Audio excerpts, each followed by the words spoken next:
வணக்கம். நீங்கள் பகிர்ந்து கொண்ட ஆதாரங்களோட இந்த ஆழமான அலசலுக்கு வரவேற்கிறோம்.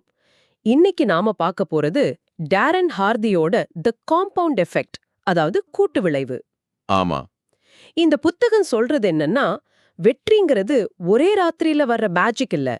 அது சின்ன சின்ன ஆனா விடாம செய்யற செயல்களோட கூட்டு விளைவு தான், இல்லையா? கரெக்ட். இந்த அலசல்ல நாம இத பத்தி தான் பார்க்க போறோம். எப்படி இத நம்ம வாழ்க்கையில பயன்படுத்தலான்னு. டாரன் ஹார்டி பத்தி சொல்லணும்னா, அவர் சக்சஸ் மேகசினோட முன்னாள் பப்ளிஷர். பல வருஷமா பெரிய பெரிய வெற்றியாளர்களை இன்டர்வியூ பண்ணி அவங்களோட சீக்ரெட்ஸ், அப்புறம் தன்னோட அனுபவம், ஏன் ஜிம்ரோன் மாதிரி மென்டர் கிட்ட கத்துக்கிட்டது எல்லாத்தையும் வச்சுதான் இந்த தத்துவத்தை உருவாக்கியிருக்கார். இன்ட்ரெஸ்டிங். இதோட மைய கருத்தே ரொம்ப சிம்பிள். வெற்றிங்கிறது பெரிய பெரிய பாய்ச்சல் இல்ல, சின்ன ஆனா ஸ்மார்ட்டான தேர்வுகள். தொடர்ச்சியா செய்யணும், அப்புறம் அதுக்கு கொஞ்சம் டைமும் கொடுக்கணும். இது மூணும் சேரும்போதுதான் அந்த கூட்டு விளைவு வேலை செய்யும். அந்த ஆமை முயல் கதை மாதிரி மெதுவா நிதானமா போறவங்க ஜெயிப்பாங்கன்னு சொல்றதுதானே இது? அதேதான், சரியா சொன்னீங்க. இதுக்கு ஒரு சூப்பர் உதாரணம் இருக்குல்ல, அந்த மாயக்காசு. ஆமா ஆமா. அதாவது உங்ககிட்ட 2 சாய்ஸ் இருக்கு. ஒன்னு எப்பவே $3 மில்லியன், இல்லனா 1 பைசா. ஆனா அது அடுத்த 31 நாளைக்கு டெய்லி டபுள் ஆகும். எதை எடுப்பீங்க? நல்ல கேள்வி. ஆரம்பத்துல பார்க்கும்போது அந்த $3 மில்லியன் தான் பெருசா தெரியும். எல்லாரும் அதான் யோசிப்பாங்க. ஆமா, உடனடி பலன் இல்லையா? ஆனா அந்த 1 பைசா 31 நாள் முடிவுல நினைச்சு பாருங்க, கிட்டத்தட்ட $10 மில்லியன் மேல போயிருக்கும். 10 மில்லியனா? நம்பவே முடியலையே. இதுதான் அந்த துமுக்டு விளைவோட பவர். ஆரம்பத்துல மெதுவா இருக்கும், ஆனா போக போக வளர்ச்சி பயங்கரமா இருக்கும். இது பணத்துக்கு மட்டும் இல்ல போல. இல்லவே இல்ல. நம்ம பழக்கம், ஆரோக்கியம், கத்துக்கிறது எல்லாத்துக்கும் இது பொருந்தும். அப்போ அந்த 3 நண்பர்கள் உதாரணம், அதுவும் இதே மாதிரி தானே? Larry, Scott, Brad. ஆமா, அது ரொம்ப ரொம்ப யதார்த்தமான உதாரணம். 3 பேரும் ஒரே மாதிரி வாழ்க்கைய ஆரம்பிக்கிறாங்க. லாரி அப்படியே இருக்காரு, எந்த சேஞ்சும் இல்ல. ஸ்காட், அவர் தினமும் சின்ன சின்ன நல்ல விஷயங்களை செய்ய ஆரம்பிக்கிறார். ஒரு 10 பக்கம் படிக்கிறது, ஒரு நல்ல ஆடியோ கேட்கறது, சாப்பாட்டுல ஒரு 125 கேலரி கம்மி பண்றது, ரொம்ப சின்ன விஷயங்கள். சரி. பிராட் கொஞ்சம் கொஞ்சமா தப்பான வழியில போறார். கொஞ்சம் எக்ஸ்ட்ரா டிவி, கொஞ்சம் ஜங்க் ஃபுட், அப்பப்போ ஒரு எக்ஸ்ட்ரா ட்ரிங்க். இதுவும் சின்ன விஷயங்கள் தான். ஆரம்பத்துல பெரிய வித்தியாசம் தெரியாதுன்னு நினைக்கிறேன். ஆமா, ஒரு 5 மாசம் 10 மாசம் பெருசா ஒன்னும் தெரியாது.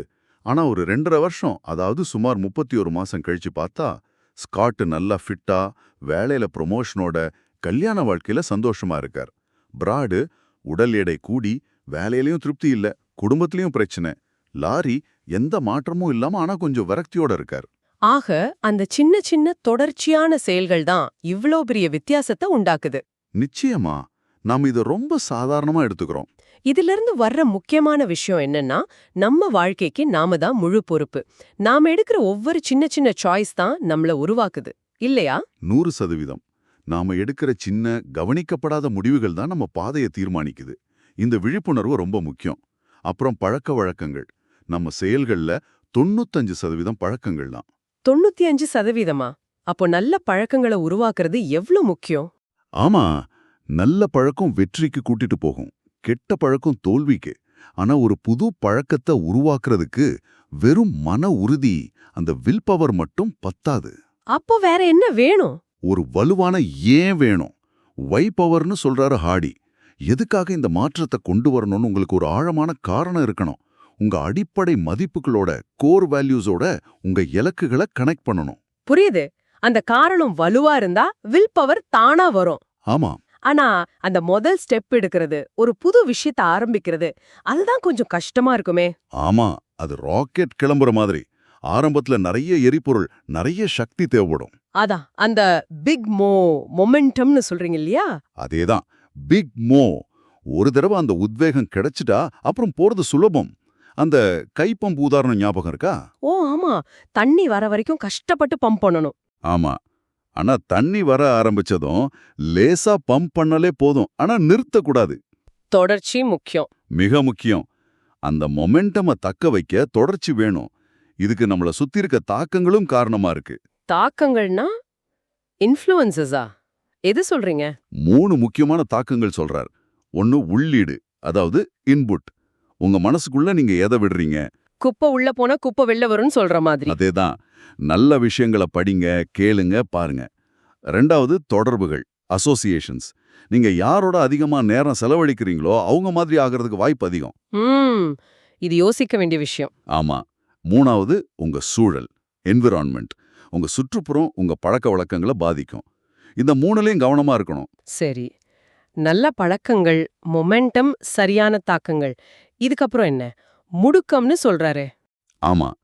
இது நீங்க உங்க லிமிட்ட தொட்டுட்டீங்கன்னு ஃபீல் பண்ணும்போது, அங்க நிறுத்தாம இன்னும் கொஞ்சம் எக்ஸ்ட்ரா போறது. வொர்க் அவுட்ல அந்த கடைசி ரெப் மாதிரி. எக்ஸாக்ட்லி. இல்ல ஓட்டத்துல அந்த கடைசி மைல் மாதிரி. அந்த வலிய தாண்டி போகும்போதெல்லாம் உண்மையான வளர்ச்சி கிடைக்குது. லான்ஸ் ஆம்ஸ்ட்ராங் மாதிரி அந்த வலிய தாண்டி ஜெயிக்கிறது. சரியா சொன்னீங்க. இது கூடவே இன்னொரு விஷயம். என்னது? எப்பவும் எதிர்பார்க்கிறத விட கொஞ்சம் கூடுதலா செய்றது. ஒரு சின்ன வாவ் ஃபேக்டர் கொடுக்கிறது. ஓ, அது எப்படி உதவும்? அது உங்களோட மதிப்ப, உங்க நற்பெயர பல மடங்கு உயர்த்தும். வேலையில, பிசினஸ்ல, ஏன் பர்சனல் லைஃப்ல கூட ஒரு சின்ன சர்ப்ரைஸ், எதிர்பார்க்காத ஒரு உதவி, இது உங்கள தனிச்சு காட்டும். Super idea. அப்போ சுருக்கமா சொல்லணும்னா, டேரன் ஹார்டி சொல்ற இந்த கூட்டு விளைவுங்கிறது வெற்றிக்கு குறுக்கு வழி கிடையாது. நிச்சயமா கிடையாது. அது தினசரி நாம எடுக்கிற சின்ன சின்ன புத்திசாலித்தனமான முடிவுகள், நல்ல பழக்கங்கள், தொடர்ச்சி, அதுக்கு கொடுக்கிற நேரம், கிடைக்கிற உத்வேகம், சரியான நட்பு, சூழல், அப்புறம் நம்ம எல்லைய தாண்டி முயற்சி பண்றது, இது எல்லாத்தோட கூட்டு தான். அருமையா சொன்னீங்க. இதுதான் சாராம்சம். ஆனா, இதெல்லாம் கேட்கறது மட்டும் பத்தாது. ஆமா, செயல்படுத்தணும். ஆமா. இப்போ நீங்க கேட்டுட்டு இருக்கிற உங்களுக்கான கேள்வி இதுதான். இப்போ நீங்க ஆரம்பிக்கக்கூடிய ரொம்ப ரொம்ப சின்னதா, ஒருவேளை முக்கியம் இல்லாத மாதிரி தெரியக்கூடிய, ஆனா காலப்போக்கில உங்க வாழ்க்கையில மிகப்பெரிய தாக்கத்தை ஏற்படுத்தக்கூடிய அந்த ஒரு சின்ன நல்ல பழக்கம் இல்லனா ஒரு சின்ன நல்ல தேர்வு என்னவா இருக்கும்? நல்ல கேள்வி. யோசிங்க. அதை இன்னைக்கே ஆரம்பிங்க. அந்த கூட்டு விளைவோட சக்திய உங்க வாழ்க்கையிலயும் அனுபவிச்சு பாருங்க.